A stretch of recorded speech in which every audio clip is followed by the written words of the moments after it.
जय हिंद बच्चों मैं अजय कुमार वाराणसी उत्तर प्रदेश से आपके अपने चैनल नव शिक्षण पे स्वागत करता हूँ। बच्चों देखिए, सेकेंड राउंड जो काउंसलिंग है उसकी अपडेट आ गई है।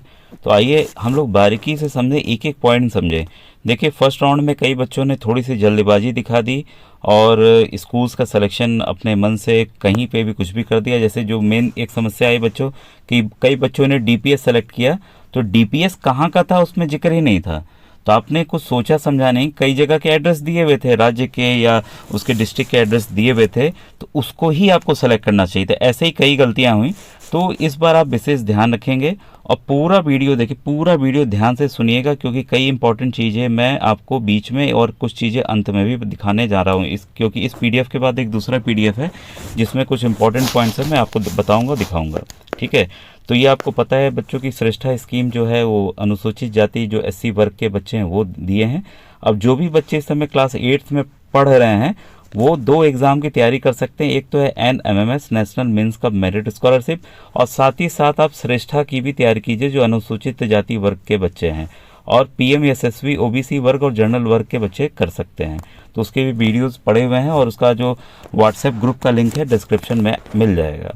ठीक है। अब इसमें देखिए साफ साफ यहाँ दिया हुआ है round 2 counselling eligibility and process. तो इसको समझे, as eligibility to participate in second round counselling, following type of candidate will be eligible for second round counselling.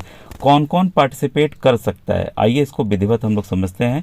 एक पहला ग्रुप 1 इन्होंने किया है, तो मैं अब इसमें चलाऊंगा नहीं क्योंकि फिर दिखेगा नहीं आपको।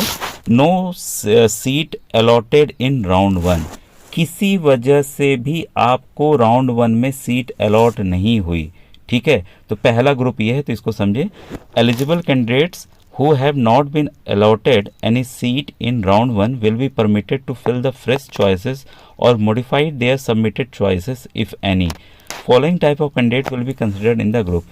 इसमें दिया है कि जिन भी बच्चों को राउंड 1 में सीट ही नहीं अलॉट हुई थी, ठीक है, तो उनको फ्रेश मॉडिफाई करके, या उन्होंने चॉइस भी किया था, तो उनको फ्रेश वो अपना फिर से विद्यालय चूज करेंगे। इसमें देखिए फ्रेश कैंडिडेट्स पहला ऑप्शन है।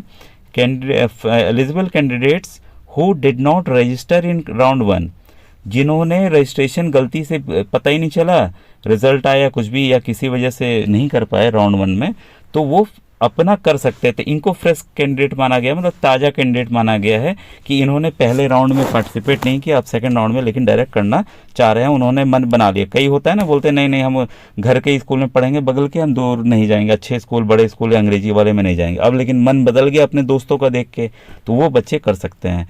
Can registered in second round of counselling. ठीक है। For this new candidates registration, choice filling and choice locking rules will be same as of round 1 counselling. तो बच्चों जो भी नहीं किए, आप मेरा इसका पहला का वीडियो है बना हुआ कि कैसे हम अपना चॉइस लॉक कर सकते हैं। आसानी से आपको अपना राज्य फिर जनपद डिस्ट्रिक्ट सेलेक्ट करना, आपके डिस्ट्रिक्ट के जो भी उस डिस्ट्रिक्ट के होंगे वो सब स्कूल्स वहाँ पे दिख जाएंगे। तो इस तरीके से आप विद्यालय की चूजिंग कीजिएगा। ऐसा नहीं कि हाँ पहले कोई दिखा उसको नंबर 1 नंबर 2 ऐसे ऐसे करते चलेंगे, ये गलती मत कीजिएगा। इस बार मैंने तरीका बताया हुआ है, तो आप इसको कैसे देखेंगे, श्रेष्ठा की प्लेलिस्ट में चले जाएंगे और सबसे नीचे की तरफ जो है वो उस तरह के वीडियोज़ आपको मिल जाएंगे, क्योंकि ढेर सारे पढ़ाई वाले भी वीडियोज़ हैं मेरे। अब देखिए दूसरे कौन कर सकते हैं, रजिस्टर्ड इन राउंड 1। ठीक है, उन्होंने राउंड 1 में रजिस्टर किया but do not filled any choice. Register तो किया लेकिन स्कूल उन्होंने चुना ही नहीं। ठीक है। Candidate who registered in round 1 but not filled any choice in round 1। ठीक है। दिस कैंडिडेट्स में फिल द फ्रेश चॉइसेस। तो ऐसे बच्चे जो हैं वो फिर से नए स्कूलों का चयन कर सकते हैं। तो क्लैरिटी आई इसमें कि उन्होंने रजिस्ट्रेशन, आपको पता होगा 2 स्टेप थे, पहला रजिस्ट्रेशन था, फिर चॉइस था, फिर चॉइस लॉकिंग था, कई स्टेप थे, 3-4 थे। तो पहला स्टेप उन्होंने रजिस्टर्ड कर दिया, उनका मोबाइल नंबर ये सब रजिस्टर्ड हो गया, लेकिन उन्होंने चॉइस नहीं किया। तो वो बच्चे फिर से अपने फ्रेश तरीके से विद्यालयों को चुनाव करेंगे, वैसे ही लॉक करेंगे जैसा कि राउंड 1 में मैंने बताया हुआ है। ठीक है। अब देखिए थर्ड जो है, registered fill choices but not allotted any seat in round 1। ऐसे बच्चे, उन्होंने चॉइस तो डाला, मान लीजिए उनकी रैंक किसी वजह से 2700-2800 आ गई। कई बच्चे पूछ रहे थे सर हमारी इतनी रैंक है, मिलेगा? भाई चांस है मिलने का बच्चों, क्योंकि कई बच्चे एडमिशन नहीं भी ले रहे हैं, कई बच्चे ले भी रहे हैं, कई बच्चे इच्छुक हैं दूर जाने के, कई बच्चे इच्छुक नहीं है, भले उनकी रैंक बहुत अच्छी आई है। काउंसलिंग आपको करानी है, सेकेंड राउंड भी हो जाता है, नहीं मिलता तो थर्ड राउंड एक और अगर पॉसिबिलिटी बनती है तो उसमें भी पार्टिसिपेट कीजिएगा, भूल मत जाइएगा पार्टिसिपेट करना, ठीक है। इसमें देखिए क्या दिया हुआ है, candidate who registered in round 1 fill the choices in round 1 but not allotted any seat as per their submitted choices and seat intakes. कई बच्चों ने गलती क्या की कि एक ही विद्यालय चुना अपने घर के बगल का, बस लॉक कर दिया। ये गलती मत कीजिएगा बच्चों। अगर आपको स्कूल चाहिए, वाकई स्कूल चाहिए, 170 स्कूल देखेंगे, पूरे 170 को अपने प्रेफरेंस के हिसाब से भर दीजिएगा, 1 2 3 4 ऐसे करके, ठीक है। भले आप दूर हो जाए मत जाइएगा, आप थर्ड वाले में करिएगा, लेकिन एक ऑप्शन तो रहेगा। हो सकता है आपका मन बन जाए, नहीं नहीं हम उत्तर प्रदेश के हम लेकिन मध्य प्रदेश में जाके पढ़ सकते हैं, हम दिल्ली जाके पढ़ सकते हैं, ठीक है, तो भर दीजिएगा। भले देखिए, देख रहे हैं ना, आपको मौका मिल रहा है ना, तो इसलिए मैंने उस समय भी कहा था कि आप भर दीजिएगा जितना आप भरना चाहें, ठीक है।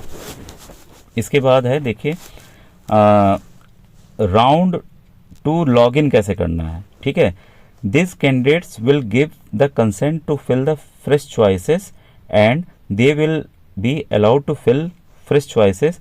In this case, previously filled choices of these candidates will be treated as null and void.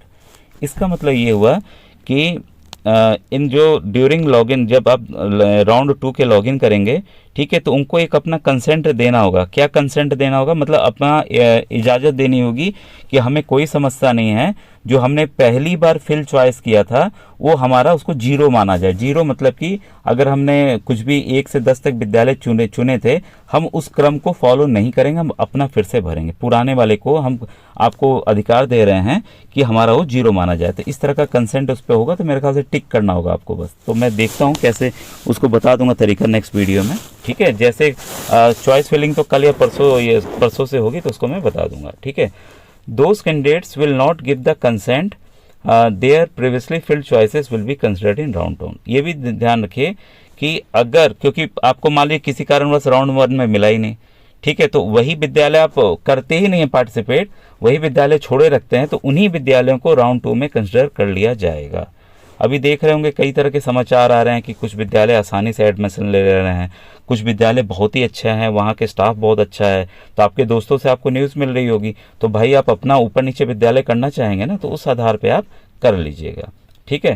तो इसका विशेष ध्यान देंगे। अब देखिए ग्रुप 2 कैसे हैं बच्चे, इसको विशेष समझिए क्योंकि काफ़ी बच्चे परेशान हैं। सीट उनको अलॉट कर दी गई, ठीक है, seat allotted in round 1 and not submitted the willingness as freeze, ठीक है, तो उन्होंने लेकिन जो है विलिंगनेस जो है वो सबमिट नहीं की। अब ये परेशान नहीं होंगे कई बच्चे जिन्होंने विलिंगनेस सबमिट कर दी है, उनके लिए भी है नीचे, ठीक है, वो परेशान ना हो, मैं एक एक चीज़ डिटेल बता रहा हूँ, उसको आप समझते जाइए। इसके बाद है those candidates who had been allotted a seat in round 1 and not submitted the willingness as freeze, मतलब कि नो अपग्रेडेशन, उन्होंने फ्रीज ही नहीं किया, ठीक है, फ्रीज नहीं किया, will give the consent to fill the fresh choices and they will be allowed to fill fresh choices. उनको भी कंसेंट देना होगा कि नहीं भाई हम नया भरना चाहते हैं, पुराना वाला हमारा 0 माना जाए, पुराने वाले से कोई भी मतलब नहीं है। तो ये आपको कंसेंट देके आप फिर से सेकेंड राउंड की चॉइस ये काउंसलिंग में पार्टिसिपेट कर पाएंगे। इसके बाद those candidates who will not give the consent their previously filled choices will be considered in round 2 seat allocation. जो बच्चे कंसेंट नहीं देंगे, मतलब एक मेरे ख्याल से बॉक्स बना होगा कि हाँ हम एग्री कर रहे हैं, उसको हम देख लेंगे जब आएगा। तो अगर आप कंसेंट नहीं देंगे तो जो आपने फर्स्ट राउंड में सीट भरी थी वही सेकंड राउंड में फिर से ले ली जाएगी हूबहू। तो ये गलती मत कीजिएगा, कंसेंट करके ही आप चॉइस फिलिंग में जाइएगा ताकि आप बेहतर स्कूलों को चुनाव कर सकें और आपको विद्यालय अच्छा मिल जाए। In this round a new seat may be allotted out of the choices preferences placed above previously allotted seat. In case no new seat is allotted, then their earlier allotment seat would be retained. अब मान लीजिए कि आप first round में आपको school तो मिला था लेकिन आप गए ही नहीं उसको देखने, ठीक है। अगर किसी वजह से आपको स्कूल अलॉट नहीं हो पाता, मान लीजिए आपने 5 ही विद्यालय चुने नए, उसमें आपको नहीं हो पाया, आपका नंबर ही नहीं आया, तो आपको जो पूरा फर्स्ट राउंड में स्कूल आपको दिया गया होगा वो आपका रिटेन रहेगा, आपकी इच्छा तो आप उसमें जा सकते हैं। तो अब क्लैरिटी आई होगी बच्चों। और थोड़ा सी इस वाले में बच्चों को बहुत ज़्यादा जानकारी चाहिए कि सीट अलॉटेड राउंड 1, ठीक है, and submitted the willingness as freeze but not reported at allotted school. ठीक है, इसमें क्या है, अभी देखिए नीचे और भी चीज़ें हैं तो इसको समझते जाइएगा कि उन्होंने फ्रीज तो कर दिया, ठीक है, लेकिन फ़ोन से ये बातचीत की, दूर से जाना सब कुछ कि हाँ भाई क्या स्थिति है कैसा है, और गए नहीं। मान लीजिए गए भी, आपने वहाँ कोई पेपर देखे दूर से, पेपर वगैरह कुछ सबमिट वगैरह वहाँ नहीं किया, ठीक है, टीसी वगैरह ये सब सबमिट आपने नहीं की, इसका मतलब कुछ आपका एडमिशन नहीं हुआ, आपने एडमिशन फॉर्म नहीं भरा तो आपका एडमिशन नहीं हुआ। ठीक है, इसमें क्या है, those candidates who had been allotted a seat in round 1 and submitted the willingness as freeze, ठीक है, but not reported at allotted school will give the consent to fill the fresh choices and they will be allowed to fill fresh choices। ठीक है, तो वैसे ही आपको भी क्या करना है, कंसेंट करना है कि हाँ मैं इजाज़त देता हूँ, मैं सेकंड चॉइस करना चाहता हूँ। In this case last allotted choices will be added at last position of fresh submitted choices and previously filled choices of this candidates will be treated as null and void. इस condition में क्या होना है कि जो भी आप choice भरेंगे, मान लीजिए 1 से 20 तक आपने भरा अपने मन से, ठीक है, 21वां चॉइस अपने आप से वो विद्यालय हो जाएगा जिसमें आपका चयन हुआ है, 21वां होगा, पहला नहीं होगा, ध्यान रखिएगा। ठीक है, तो इससे परेशान आपको होने की जरूरत नहीं है। ठीक है, इसके बाद those candidates who will not give the consent their previously filled choices will be considered in round 2। आपने मान लीजिए कंसेंट दिया ही नहीं, तो जो आपने 1 से 50 या 1 से 100 तक विद्यालय दिए वो फिर से वैसे ही फ्लैश करेंगे और आपको जिसमें मिलना होगा वो आपको कंप्यूटर के जरिए वो वहाँ मिल जाएगा। ठीक है, तो इस तरह से आप ये हुआ। इसके बाद क्या है, in this round a new seat may be allotted out of the choice preferences placed above previously allotted seat. In case no seat is allotted, then their earlier allotted seat would be retained. अगर मान लीजिए कि second choice filling में आपने 5 ही विद्यालय दिए और 5 में से आपको फिर से नहीं मिल पाया कहीं, तो जो पहला आपको अलॉट हुआ होगा पहले राउंड में वो आपका स्कूल रिटेन रहेगा, वो आपसे छीना नहीं जाएगा, आपके पास अधिकार होगा कि आप उस स्कूल में फिर से दोबारा जा सकते हैं। अब देखिए non eligibility for second round counselling, कौन बच्चे पार्टिसिपेट नहीं कर सकते हैं, ये बहुत ही ज़रूरी है। The following type of candidates will not be eligible in round 2। ये काफ़ी इंपॉर्टेंट, इसको बच्चों ध्यान से समझिएगा। ठीक है, इसमें क्या है, seat allotted in round 1 submitted the willingness as freeze and reported at allotted school.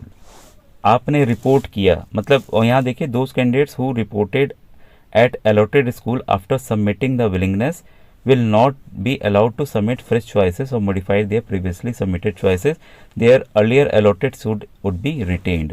इसमें सर देखिए ध्यान दीजिएगा, कई बच्चे मेरे पास भी मैसेज आ रहे हैं, जैसा आप जानते हैं आप लिखते हो, तो आप स्कूल गए लेकिन आपने फॉर्म वहाँ भरा नहीं, कुछ भी वहाँ पे आपने सबमिट किया नहीं। ठीक है, वापस आप लौट आए, ठीक है, तो आपने एडमिशन वहाँ लिया ही नहीं।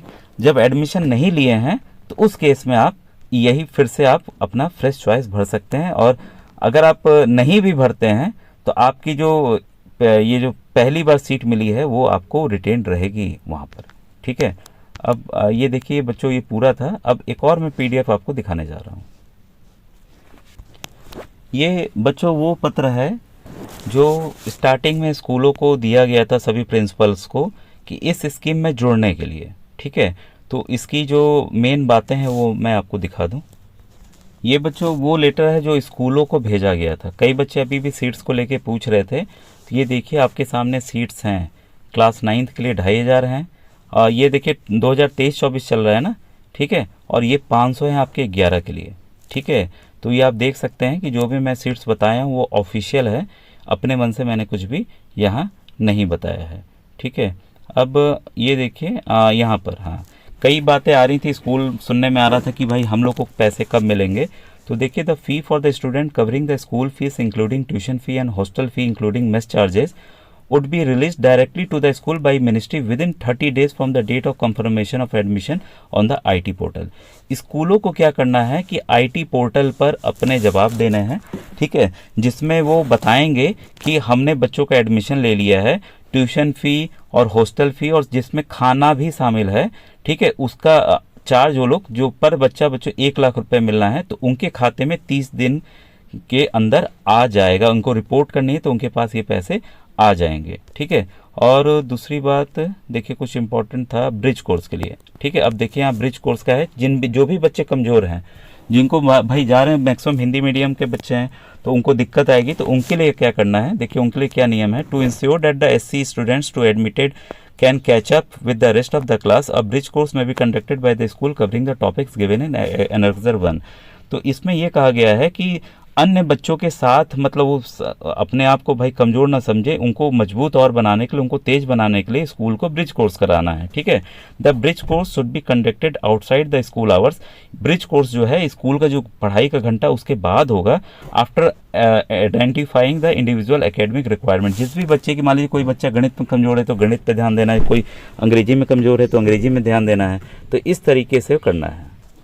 और इसके लिए देखिए ध्यान दीजिएगा कि आपको कुछ भी ब्रिज कोर्स के लिए अलग से पैसे नहीं देना है। यहाँ दिया हुआ है an amount up to 10% of the annual fee, मतलब 1 लाख रुपए है तो उसका एनुअल फी मतलब 10,000 रुपये तक अलग से स्कूलों को दिए जाएंगे अगर स्कूल ब्रिज कोर्स आपके लिए चलाते हैं।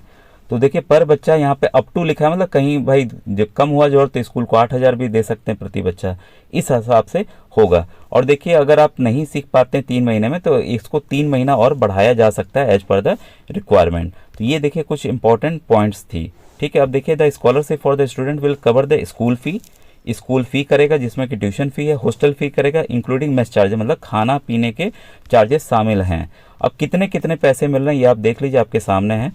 क्लास 9th के बच्चों के लिए 1 लाख है, 10 के लिए आप क्योंकि 9 वाले 10 में जाएंगे 1,10,000 है, 11 वाले बच्चों के लिए 1.25 लाख है, और जब 12 में बच्चे चले जाएंगे 1,35,000। जो बच्चे 9 में जा रहे हैं वो 12 तक फ्री में पढ़ेंगे और जो 11 में जा रहे हैं वो 12 तक फ्री पढ़ेंगे। तो अब बच्चों मुझे लगता है कि आपकी क्लैरिटी आ गई होगी कई चीज़ों को लेकर, ठीक है। Thank you very much.